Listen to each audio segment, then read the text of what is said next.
Buenas noches.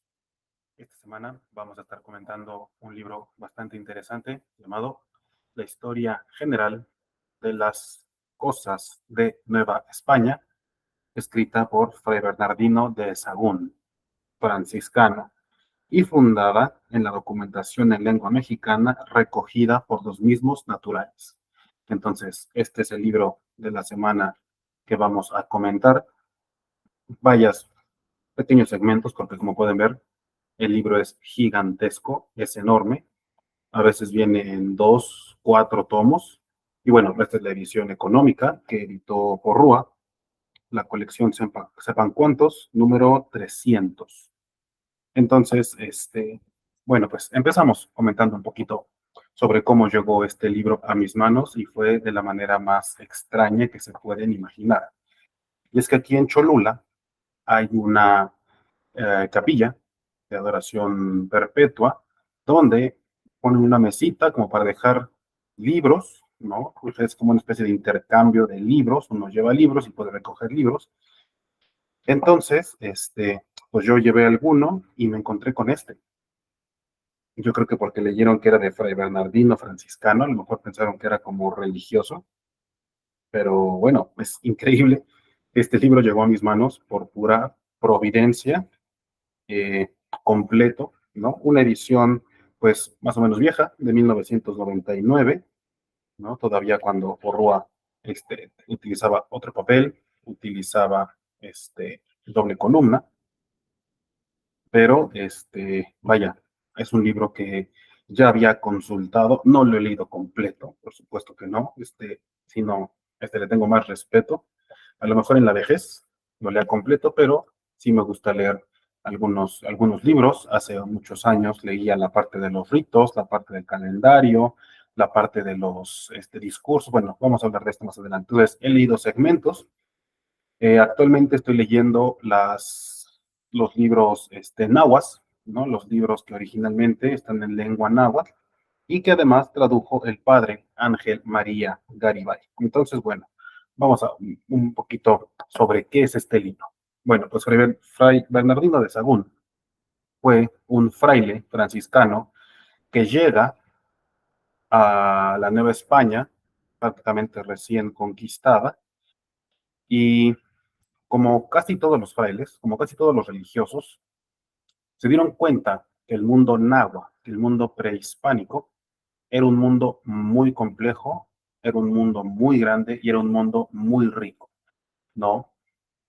Pero por supuesto, no grande en el concepto territorial, sino en el concepto filosófico.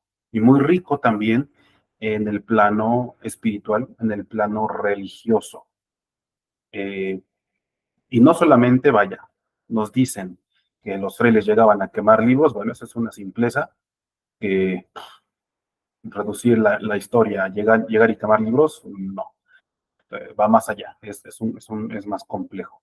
Pero, vaya, muchos frailes, como Fray Bernardino, llegaron a estas tierras y, pues vaya, su misión era evangelizar, así nomás, sencillo.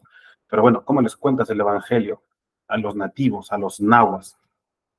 Pues para empezar no los conocen, no saben ni siquiera cómo hablar en sus conceptos, no saben ni siquiera cómo traducir o cómo explicar conceptos latinos, griegos, hebreos, o sea, conceptos cristianos a la lengua náhuatl. Y también no sabían cómo los náhuatl lo entenderían, ¿no? Entonces, en esa necesidad de entender al prójimo, es que se crean escuelas, se crean colegios, se crean centros de verdadera investigación y de profundo estudio sobre la lengua náhuatl. Esto empieza prácticamente desde que hay contacto de los cristianos con los nahuas. Una primera gran eh, reunión se tuvo en Texcoco, ¿no? Tetzicuco, pero ya más adelante, durante la pacificación y durante la organización de la Nueva España, pues Fray Bernardino de Sahagún funda en la vecina ciudad de Tlatelolco un colegio, el Imperial Colegio de Santa Cruz de Tlatelolco, donde, entre otras cosas, tenía como función educar a los indios de acuerdo al modelo cristiano, ¿no? Entonces, a los hijos de los indios, no a los príncipes, que futuramente, que posteriormente iban a ser los gobernantes, los sacerdotes, iban a ser, se quería que hubiera un clero náhuatl, que hubiera sacerdotes, que hubiera religiosos, pero también iba a haber gobernadores, iba a haber capitanes, iba a haber maestros, iba a haber oficiales. Entonces, se crea esta institución para que los frailes conozcan el mundo náhuatl y que también los nahuas eh, reciban la educación, digamos, clásica, ¿no? Entonces, bueno, esto del Imperial Colegio da para una plática aparte, pero en este colegio, Fray Bernardino eh, se da cuenta que los indios manejan conceptos como aparte o tienen una visión del mundo muy clara, muy precisa, que no es del todo ajena, porque a fin de cuentas se basa también en la naturaleza, pero que le explican de una manera coherente. Y entonces Fray Bernardino dice que todo eso debe de dejarse al menos manuscrito, ¿no? La imprenta todavía no llegaba al todo a la Nueva España. Espero que sí se debería dejar manuscrito.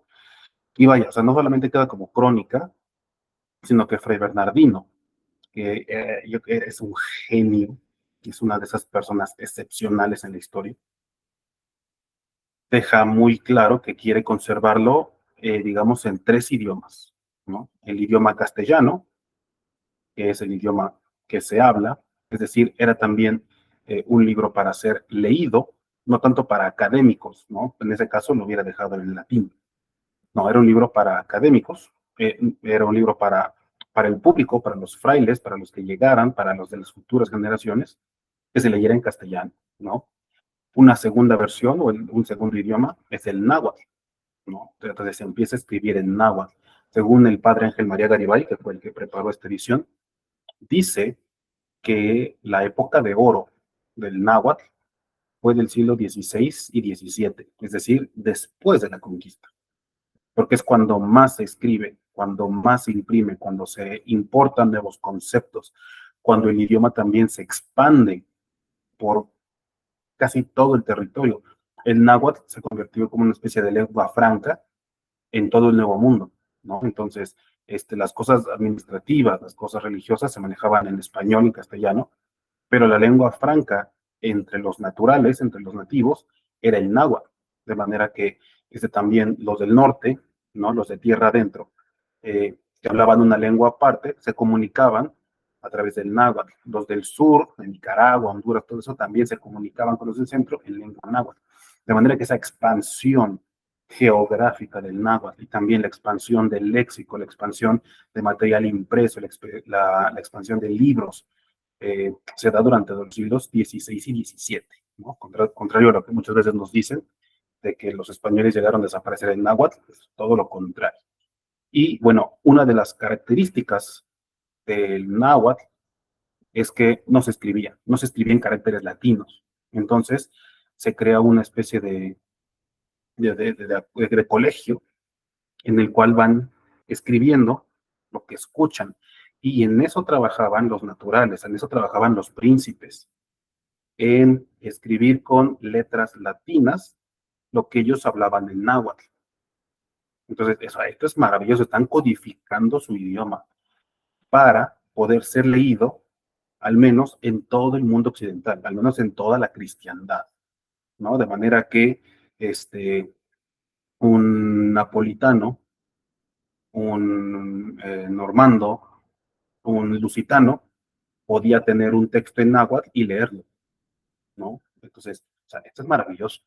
O sea, y esto muchas veces no lo dimensionamos.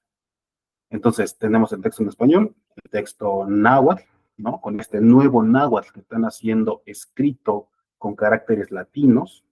Y el tercer idioma es como el que tengo aquí atrás, ¿no? Que es el idioma, digamos, tradicional, el código tradicional, que es a través del códice, ¿no? Es a través de la imagen pintada, de la representación gráfica de lo que está pasando, ¿no? Y entonces a partir de que los tlacuilos y de que a partir de que los ancianos veían esta imagen, empezaban a contar la historia, que casi siempre era un canto, ¿no? Entonces hay elementos que los estudiosos saben reconocer y ya sabían cómo empezaba el canto y cómo contar la historia, ¿no? Entonces, estos eran como los tres idiomas en que se maneja este libro, ¿no? En castellano, para leerse, para que el mundo hispano lo lea, el náhuatl, para que quede codificado, y también el pictórico, para que también los sabios indígenas puedan leerlo, ¿no? Y quede también como plasmado y quede asegurado la escritura que se tenía previo a la conquista. Entonces, bueno, este es un libro gigantesco. Este texto solamente contiene la versión castellana y algunas pequeñas traducciones de la versión náhuatl.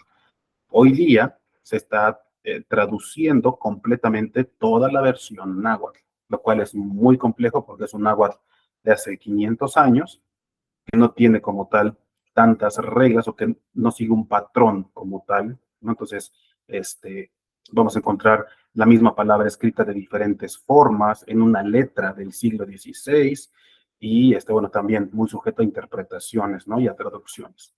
Y, bueno, pues aquí no tiene los preciosos imágenes que felizmente se pueden encontrar por internet, se puede incluso buscar digitalmente en la Biblioteca Nacional de México y ajá, pueden buscarlo en línea. Y bueno, además muchas de estas imágenes son las que nos ponen en los libros de texto, en las revistas, en los documentales, entonces son imágenes bastante conocidas, ¿no? Bastante difundidas.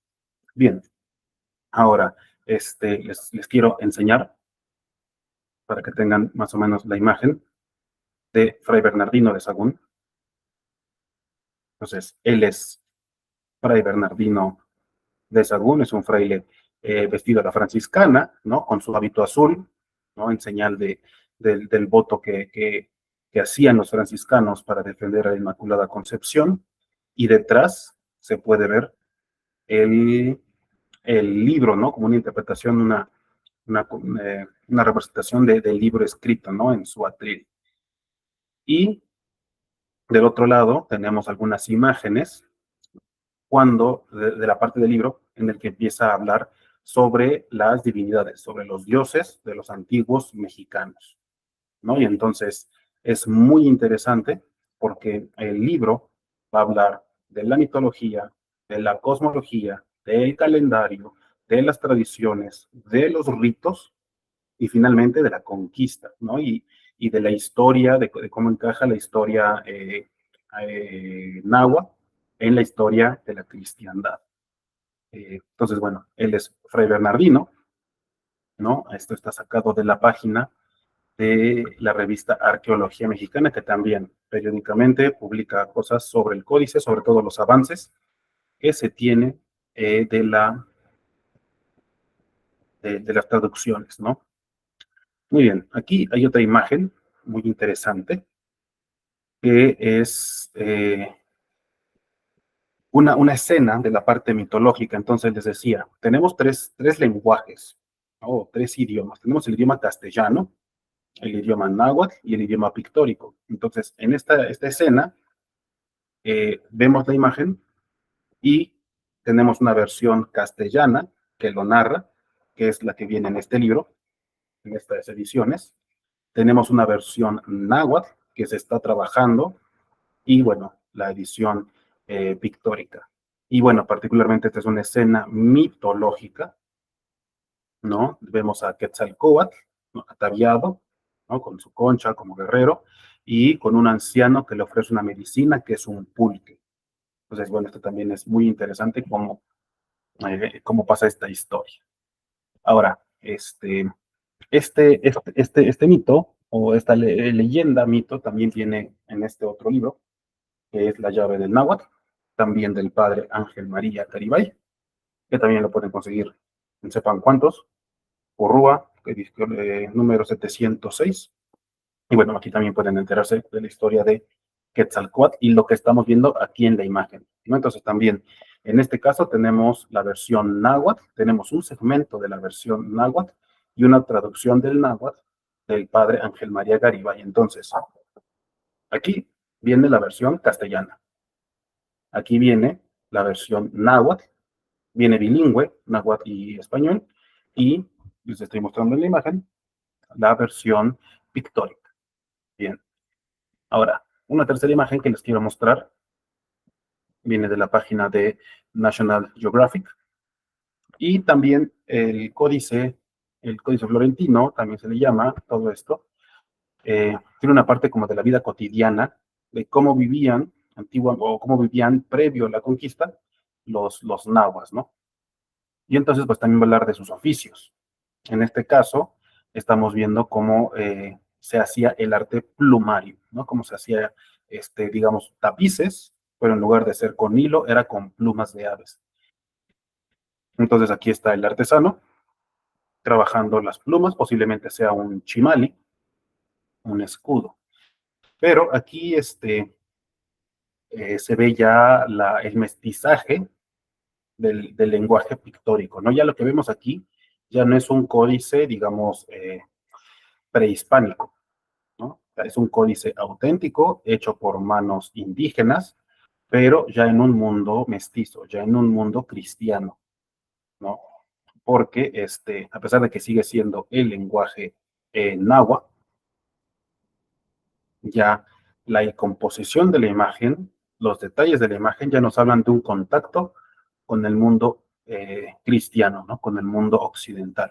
¿Dónde vemos este mestizaje? Bueno, primero vamos a ver que en la postura del artesano, la forma del perfil de su cara, la postura de su cuerpo, la postura de sus pies, los colores, todavía responden a digamos, a caracteres prehispánicos, ¿no? A caracteres anteriores, a caracteres previos. Pero podemos ver ya varios ejemplos del contacto cristiano. Por ejemplo, la perspectiva. La perspectiva que vamos a tomar en cuenta, esto era muy nuevo. Esto acababa de empezar en Italia, acababa de llegar a la península hispánica y inmediatamente se la trajeron, ¿no? O sea, al mismo momento que se estaba decorando la Capilla Sixtina, que se estaban pintando, ¿no? Las galerías que hoy son los centros de pintura italiana más grandes, al mismo tiempo, en Tlatelolco se estaba haciendo este códice con los mismos elementos, ¿no? Con los elementos de la perspectiva, de la profundidad, por eso ven el piso que está inclinado, ¿no? La pared que está en el fondo también es un requiebro, es una esquina de una pared, que también la perspectiva y la luz cambia, ¿no? Al fondo también tenemos el cielo, ¿no? Pero ya pintado a la manera occidental. Y el último detalle, que es yo creo de los más preciosos de esta lámina, es la columna. Una columna que en la parte de arriba tiene estas como hojas de acanto, ¿no? Entonces, podríamos decir que es una columna corintia. Entonces, bueno, esto es una sensibilidad y de un contacto precioso, porque de un lado tenemos a un artesano náhuatl trabajando las plumas, pero de otro lado tenemos una composición muy occidental, una composición que se estaba enseñando en este mismo momento en en los grandes talleres del viejo mundo. Entonces, y así está todo el códice, ¿no? También en la lámina de Quetzalcóatl, también como tal, no es 100% indígena, ¿no? Ya tenemos unas proporciones corporales que responderían a un orden clásico, ¿no? Corresponderían a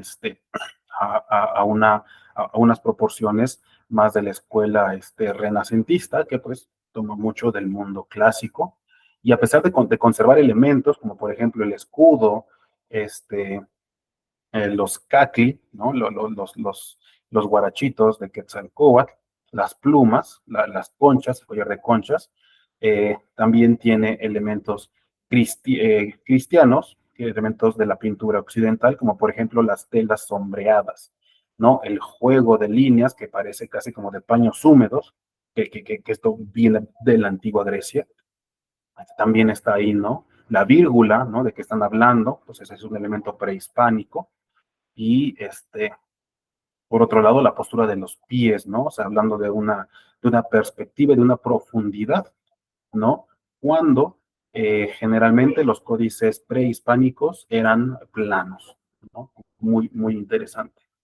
Bien, entonces, para ir cerrando el tema aquí del códice florentino o de la historia general de las cosas de la Nueva España, yo creo que es muy importante mencionar que este texto debe ser como de los primeros acercamientos que uno debería tener al mundo prehispánico, al mundo náhuatl. Mi maestro, mi queridísimo maestro Alejandro Campos Lamas, que en paz descanse, siempre me decía, ve a las fuentes, ve a las fuentes, ve a las fuentes, ve a las fuentes.